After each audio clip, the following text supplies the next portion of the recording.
آپ کا امتحان اسی میں ہے۔ تین چیزیں کیا ہیں؟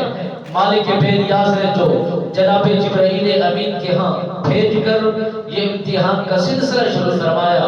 مالک بے نیاز نے فرمایا یہ تین چیزیں لے جاؤ اور جا کر میرا سلام دو، سلام دو، سلام دینے کے بعد میرا پیغام دو کہ ان تین چیزوں میں سے ایک کا انتخاب کر لیجئے۔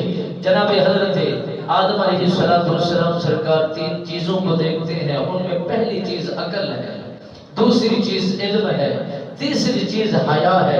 جب یہ تین چیزیں اللہ کے نبی ابو البشر جناب حضرت آدم علیہ السلام سرکار کے دربار گوہربار میں پہنچائی جاتی ہے، جناب جبرائیل امین پاک نے عرض کی حضور مہربانی فرمائیے ان تینوں میں سے ایک کا انتخاب کر لیجئے، یعنی چناؤ کر لیجئے اور ایک کو پسند کر لیجئے۔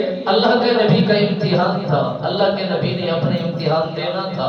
ان تین چیزوں میں سے علم بھی لاجواب دولت ہے، علم بھی بہت بڑا ذخیرہ ہے، علم بھی بہترین چیز ہے، حیا بہت اعلیٰ چیز ہے، بہت افضل چیز ہے، عقل تو پھر لاجواب چیز ہے۔ اسی سے انتخاب ہوتا ہے، اسی سے انسان کا چناؤ ہوتا ہے، عقل سے انسان کے فیصلے کیے جاتے ہیں، عقل سے انسان ایک دوسرے کو انتخاب کرتا ہے، ایک دوسرے کا حیا معلوم کرتا ہے۔ جب یہ تین چیزیں واضح ہو کر اللہ کے نبی کی دربار میں جا کر پہنچایا گیا، اللہ کے نبی جناب حضرت ابو البشر جناب آدم علیہ السلام سرکار نے عقل کا انتخاب فرمایا، عقل کو پسند کیا۔